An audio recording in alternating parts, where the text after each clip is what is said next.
என்னுடைய செயலும் சிந்தனையிலும் இந்த சமூகத்துக்கு பயனுள்ளதாக இருக்குன்னு நினைக்கிறவங்க மட்டும் இந்த மூவேந்தர் மீடியாவை சப்ஸ்கிரைபிள் பண்ணிவிட்டு பெல் ஐக்கான் ஆள் கொடுத்து வந்து ஃபாலோ பண்ணிக்கோங்க. மூவேந்தர் மீடியாவுக்கு உதவணும்னு நினைக்கிற உறவுகள் கீழே கொடுக்கப்பட்டுள்ள வாட்ஸ்அப் நம்பருக்கு தொடர்பு கொள்ளுங்கள். நன்றி.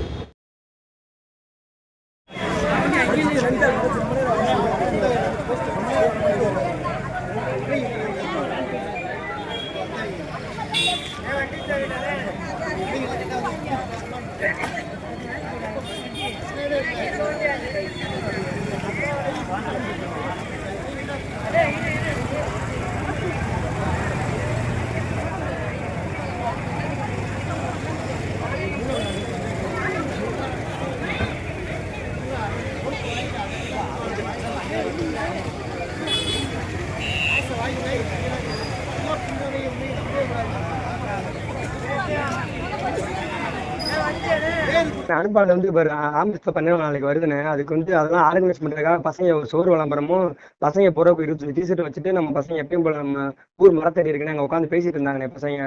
சரி, சோறு விளம்பரம் எங்க விட்டலாம், என்ன பண்ணலாம், ஏது பண்ணலாம், ஏன்னா மற்றபடி காவல்துறை ரேடியேஷன் போடக்கூடாண்டாங்க. ஒத்துக்கிட்டு நாங்கள் சரிங்க சார் போடலன்னு சொல்லிட்டோம். பெரிய பிளக்ஸ் வைக்கிறோம்னு கேட்டா வச்சு மரியாதை பண்ணு கேட்டா வைக்கக்கூடாது தம்பிட்டாங்க. சரிங்க சார் அதையும் நாங்கள் ஏத்துக்கிறோம், பெரிய பிளக்ஸ் வைக்கலன்னு சொல்லிட்டோம்னு. அவர் ராமர் பண்ணி கொடியும் கட்டக்கூடாண்டாங்க. சரி கொடி தோரணம் எதுவுமே கட்டல சார், உங்களுக்கு எல்லாம் ஒத்துக்கிறேன்னு சொல்லிட்டு எதுவுமே பண்ணேன்னு. நார்மலா சரி சோத்துல சோறு விளம்பரம் பண்ணுவாங்க, யாரா இருந்தாலுமே கண்ணீர் அஞ்சலியோ நல்லதோ கெட்டதோ சோரத்துல ஒற்ற விளம்பரம் எல்லாரும் நார்மலா பண்றதால அந்த விளம்பரம் ரெடி பண்ணி சோறு விளம்பரம் ரெடி பண்ணி எந்த ஒரு தவறான வசனமும் எதுவுமே கிடையாதுன்னு. மக்கள் சபை மாணவர் அணி அப்படின்னு போட்டு அனுப்பாடி மதுரை மாவட்டம் போட்டு அமைப்பு ரீதியா அரசியலா ஒரு பிளிக்ஸ் நம்ம போஸ்ட் ஒரு 50 போஸ்ட் அடிச்சுட்டு அவங்க போறாங்க டீச்சரோட உட்காந்து பேசிட்டு இருக்காங்க, எங்க விட்டுவோம் என்ன பண்ணுவோம் அப்படின்றக்கான பேசிட்டு இருக்காங்க பசங்க. இப்ப காவல்துறை வந்து நம்ம கீழத்துறை சரத்துல இருந்து காவல்துறை வந்து பாக்குறாங்கன்னு பாத்துட்டு ஒரு நாள் கூப்பிட்டேன்னா தம்பி என்ன ஏதுன்றேன் சார் ஒண்ணும் சார் இந்த மாதிரி நாங்க டிஷர்ட் அடிச்சிருக்கோம், அது டிஷர்ட்டுக்கு என்னன்னு பசங்க பிரிச்சு கொடுத்துட்டு இந்த போஸ்டர் காசு பாத்துட்டு இருக்கோம் அப்படின்னு கொண்டு வாங்க தம்பி என்ன அடிச்சா கொண்டு வாங்க என்ன அடிச்சிருக்கீங்க அப்படின்னா சார் நாங்க தப்பா நினைக்கல சார் டிசைனிங் காமிச்சாச்சு போஸ்டே ஒரு காப்பி கையில கொடுத்தாச்சு நீங்க வச்சு பாத்துருங்க சார் அப்படின்னு. போஸ்டரே பார்த்தாங்க, சரி ரைட்டு தப்பாத வசனம் போட அப்படின்னு சரி பார்த்துட்டு கொஞ்சம் நின்றுட்டு இருந்தாங்க. எல்லாரையும் கூப்பிட்டு அவன் பேர் என்ன படிக்கிறேன் எங்க வீடு என்ன இதுன்னு கேட்டாங்க. நான் இங்க வேலை பாக்குறேன், நான் படிக்கிறப்ப நான் இங்க படிக்கிறேன் சார், நம்ம தெய்வனி தெரியும் சார்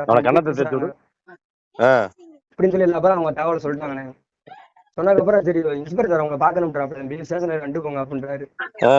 அது என்ன சார் நாங்க சும்மா பேசிட்டாங்க சார், அந்த போஸ்ட் இதுதான் சார் வச்சிருந்தாங்க ஒட்ட கூட இல்லையா சார், நாங்க ஒட்டினா கூட சரி நீங்க வழக்கு போறோம்னு சொல்றீங்க, அது ரைட்டு சார் ஒட்ட கூட இல்லை சார் உட்காந்து பேசிட்டானே சார் இருந்தது சார் எங்களை கூப்பிடுறீங்க அப்படின்னு கேட்கறாங்க பசங்க. இல்ல நீங்க வந்தா வாங்க தம்பி ஸ்டேஷன் பார்த்து இன்ஸ்பெக்டர் உங்களை பாக்க கண்டிப்பா வாங்க அப்படின்றாரு. சரி மறக்க முடியாத சூழ்நிலை எல்லாம் காவல்துறை இருந்து கொஞ்சம் 5 பேர் இருந்தது 10-15 பேரா கூடி ஜீப்பை கொண்டு ஏற்றிட்டு போயிட்டாங்க பசங்கள. சரி நாங்க என்னன்னு கேட்கலாம் அப்படின்னு சொல்லிட்டு ஸ்டேஷன் போறோம். உள்ள பசங்களை யாருமே பார்க்க விடல எங்களை. அப்பா அம்மா போறாங்க, அப்பா அம்மையும் பார்க்க அலோவ் பண்ணல உள்ள. பசங்களை உள்ள கடைசி ரூம்ல போய் லாக் பண்ணிட்டாங்க, யாரையுமே பார்க்க அனுமதிக்கல. இன்ஸ்பெக்டர் சார் வந்தாதான் நாங்க பார்க்க விடுவோம், எங்களுக்கெல்லாம் எதுவும் பண்ண முடியாது சாப்பிட்ட பேசிங்கன்னு சொல்லிட்டு எல்லாரும் உட்காந்துருக்காங்க. மத்த காவல் துணை ஆய்வாளர் கண்காணிப்பாளர் எல்லாம் மத்தவங்க உட்காந்துருக்காங்க, ஏட்டையா எல்லாரும் இருக்காங்க ஸ்டேஷன்ல. என்ன இல்ல வழிப்பறி பண்ண திட்டம் திட்டிட்டு இருந்தாங்களானே. என்ன இது நவீன கால அடக்குமுறை தானே சொல்லுது, எப்படி சொல்றது நம்ம அடக்குமுறை என்ன இருக்கு, நம்ம அடுக்கணும் ஒடுக்கணும்ன்றாலே முயற்சியா இருக்குது இதுல. இது பக்கத்து ஏரியால எல்லா சமுதாயம் கலந்துருக்காங்க, அவங்க எல்லாரும் சோறு கஞ்சா ஓட்டுறதுல இருந்து தண்ணி பிளாக்ல விக்கிறவங்க காவல்துறை தெரியாமையா இருக்கு. ஆமா அதுக்கெல்லாம் தகவல் எது ரகசிய தகவல் போலண்ணே, இவங்க உட்காந்து பேசிக்கிறது மட்டும் வழிப்பறி பண்ற ரகசிய தகவல். நேத்து நம்ம அந்த அக்கா அந்த அப்பா வந்து இன்டர்வியூ எடுக்க வரும்போது என்ன சொல்றாங்க அப்படின்னா காவல்துறை நெருக்கடி பண்ணுது, இதை நடத்தக்கூடாது வைக்கக்கூடாதுன்னு அப்படின்ற மாதிரி சொல்லிட்டு இருந்தாங்க. இது என்ன ஏதாவது ஒண்ணு பண்ணும்னு நினைச்சது இவங்க எதுக்குப்பா, ஏன்னா இந்த காவல்துறை என்ன வேலை செய்யும் நமக்கே தெரியும், எப்படி எல்லாம் வேலை செய்வாங்கன்னு. என்ன இதை வந்துட்டு நீங்க கொஞ்சம் கவனமா இருக்கணும். ஏன்னா சும்மா போறவனை பிடிச்சி ஏற்கனவே இதை அனுப்பல, இன்னைக்கு நேத்து கிடையாது, புதுசு இல்ல, ஏதோ காவல்துறை பண்ணக்கூடிய அந்த அடக்குமுறை. கண்டிப்பா இது வந்து நம்ம என்ன சொல்றோம் இது வழிப்பறின்றதுக்கு உட்காந்து மரத்துல திட்டுனாங்களாமா. ஒவ்வொருத்தனையும் இந்த மாதிரியான பொய் வழக்குல போட்டு அவனை வந்து அக்யூஸ்டா மாத்ததே காவல்துறை தானே. ஆமா இப்ப கைது பண்ணிட்டு போன பேர் 2 பேர்ல படிக்கிற பசங்க, ஒருத்தன் காலேஜ் படிக்கிற இன்னொருத்தன் பாலிடெக்னிக் படிக்கிறான், நம்ம கேஎல்என் பாலிடெக்னிக்ல. அவங்களாவது விடுங்க சார் அப்படின்றாங்க, என்னன்னு பார்த்து சொல்றோம்ப்பா, அவங்களாவது விடுங்க சார் படிக்கிற பசங்க வாழ்க்கை கெட்டு சார், சரி நாங்க என்னன்னு பாக்குறோம்ப்பா அப்படின்றாங்க. அசால்ட்டா பதில் சொல்றாங்க, ஒரு பையனோட வாழ்க்கை கெடுக்கிறது அவ்வளவு அசால்ட்டா பதில் பேசுறாங்க. அது அவங்க வீட்டு பிள்ளைய வந்து வழக்கு போட்டு தெரியும் அவங்களுக்கு, ஊராமட்டு பிள்ளை தானே, அதனால அவ அப்படித்தான் இருப்பாங்க. அதனால ஏரியாவில் இருக்க பசங்க லேடிஸ் வந்து ஒரு ஆர்ப்பாட்டம் அறிவிச்சிருக்கணும். பஸ் ஸ்டாண்ட் முடிஞ்சளவு 3 நேர்கள் நம்ம திருவனந்தபுரம் மக்களும் முடிஞ்ச ஆதரவு கொடுங்க எங்க அனுப்பாடி சமுதாய மக்களுக்கு. இப்ப அங்க என்ன ஆர்ப்பாட்டம் பண்றது ரெடி பண்ணிருக்காங்களா? ஆமா, எல்லாம் ஆர்ப்பாட்டம் பண்ணி ஓடிட்டு இருக்குன்னு கூட்டம் கொஞ்சமா சேர்ந்துட்டு இருக்காங்க.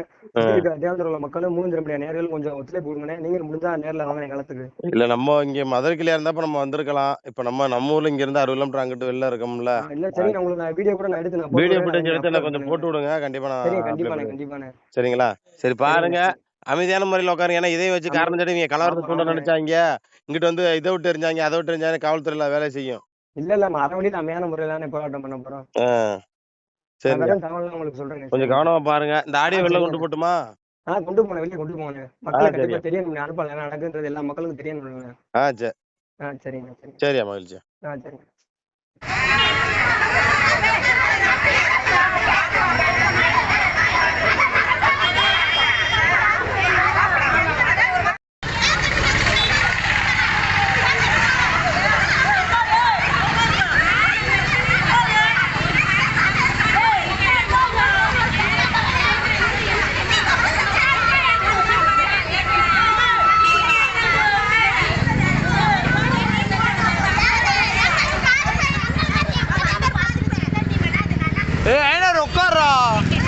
உட்காருங்க.